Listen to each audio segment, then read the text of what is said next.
Hello viewers, welcome back to our channel. Today recipe is brinjal curry. Brinjal curries కావాల్సిన పదార్థాలు: brinjal, tomato, onion, పచ్చిమిర్చి, tamarind.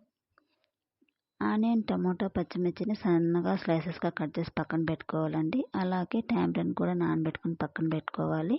Next వచ్చి ఒక pan పెట్టుకొని అందులో ఆయిల్ వేసి ఆవాలు, జీలకర్ర, మనం కట్ చేసుకున్న ఆనియన్, పచ్చిమిర్చి అయితే వేసి బాగా ఫ్రై చేయాలి. Next tomato and salt add చేసి బాగా స్మాష్ అయ్యేదాకా చేసుకోవాలి. టమోటా బాగా మెత్తగా అయిన తర్వాత అందులో పసుపు, కారం వేసి బాగా మిక్స్ చేయాలండి. నెక్స్ట్ వచ్చేసి బ్రింజల్ యాడ్ చేయాలి. బ్రింజల్ కూడా యాడ్ చేసిన తర్వాత కాసేపు ఆయిల్లో మగ్గనివ్వాలి. మగ్గిన తర్వాత దాంట్లో మనం ముందుగా తీసి పెట్టుకున్న చింతపండును, నానబెట్టుకున్న చింతపండుని తీసుకొని అందులో గుజ్జును దీంట్లో వేసుకోవాలి.